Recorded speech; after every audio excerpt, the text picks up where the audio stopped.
ராமா அப்படின்னு சொன்னாலே நம்மளுடைய நினைவுக்கு ஹனுமனும் வந்து விடுவாங்க. ராமனுக்கு எத்தனை பக்தர்கள் இருந்தாலும் ஹனுமன் போல யாரும் ஈடாகவே முடியாது. ராமனுடைய பக்தர்களுள் துளசிதாசர் ஒருவர்.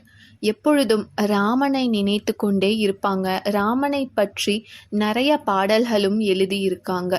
துளசிதாசர் அவங்க மானசீகமாக ராமாயணத்தை முழுவதுமாக கண்டவர். அவங்களுடைய மனதில் ராமாயண காட்சிகள் எல்லாமே வருது. அப்போ அந்த காட்சிகளை வைத்து அதை பாராயணம் செய்கிறாங்க. அந்த அளவுக்கு துளசிதாசர் சிறந்த பக்தராக இருந்தாங்க. அதனால தான் அவங்களுக்கு அந்த சக்தியும் கிடைச்சது. அப்படி துளசிதாசர் பாராயணம் செய்து கொண்டு இருக்கும் பொழுது ராமா அப்படிங்கிற ஒலி கேட்கும் பொழுது அங்கு ஹனுமன் வந்து விடுகிறார். இப்படி துளசிதாசர் பாராயணம் செய்யும் ராமாயணத்தை ஹனுமன் கேட்டுக்கொண்டு இருக்கிறாங்க. அப்பொழுது அசோகவனமோட வர்ணனை வருது. ஹனுமன் சீதா தேவியை பார்ப்பதற்கு அசோகவனம் போனாங்க அல்லவா, அந்த வர்ணனை சொல்லி கொண்டு இருக்கிறாங்க. அப்போ சீதா தேவிக்கு பக்கத்தில் இருந்த மரத்தை பற்றி வர்ணிக்கிறாங்க. இப்படி வர்ணிச்சுட்டே இருக்கும் பொழுது அந்த மரத்தில் பூத்த வெள்ளை பூக்கள் அப்படின்னு அழகான அந்த வெள்ளை பூக்களையும் அவங்க சொல்றாங்க. அப்போ ஹனுமன் இருந்துட்டு துளசிதாசரை பார்த்துட்டு, நான் இப்படி குறுக்க பேசுறேன்னு தப்பா நினைக்காதீங்க, அங்க இருந்தது சிவப்பு பூக்கள் அப்படின்னு சொல்றாங்க. உடனே துளசிதாசரோ, என்னுடைய மனதில் நான் மானசீகமாக ராமாயணத்தை பார்த்து கொண்டு இருக்கிறேன், என் கண்களுக்கு அது வெள்ளை பூக்கள் தான் அப்படின்னு சொல்றாங்க. ஹனுமனோ, இல்ல அது சிவப்பு பூக்கள் அப்படின்னு சொல்றாங்க. ரெண்டு பேருக்கும் என்ன செய்யறதுன்னு தெரியல. ஹனுமன் நேர்ல பார்த்திருக்கேன்னு சொல்றாங்க. துளசிதாசருக்கும் மானசீகமாக எல்லாமே தெரியுது. இப்படி இருக்கும் பொழுது இதை பார்த்து கொண்டு ராமன் அமைதியாக இருப்பாரா? ஏனென்றால் இவங்க ரெண்டு பேருமே ராமனுடைய இஷ்டமான பக்தர்கள். உடனே அந்த இடத்திற்கு ஸ்ரீராமனும் சீதா தேவியும் வராங்க. அவங்க வந்து ரெண்டு பேர்கிட்டையும் என்ன பிரச்சனை அப்படின்னு கேக்குறாங்க. ரெண்டு பேருமே சீதாவையும் ராமனையும் வணங்கிட்டு அவங்களுடைய பிரச்சனைய சொல்றாங்க. ஹனுமன், நான் கண்டது பொய்யா அப்படின்னு கேக்குறாங்க. உடனே துளசிதாசர், மானசீகமாக நான் பார்ப்பது பொய்யா அப்படின்னு கேக்குறாங்க. அப்போ ராமன் சொல்றாங்க, நீங்க ரெண்டு பேரும் பார்த்தது நிஜம்தான் அப்படின்னு சொல்றாங்க. அப்போ அவங்களுக்கு குழப்புது. எப்படி? ஒன்று வெள்ளையாக இருக்கணும், இல்லை சிவப்பாக இருக்கணும், எப்படி ரெண்டும் நிஜமாக இருக்க முடியும் அப்படின்னு அவங்க கேட்குறாங்க.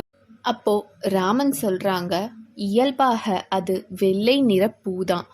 ஆனால் அசோகவனத்தில் ஹனுமன் வந்து சீதாதேவியை பார்க்கும் பொழுது சீதாதேவி கண்ணீருடன் இருக்கிறாங்க.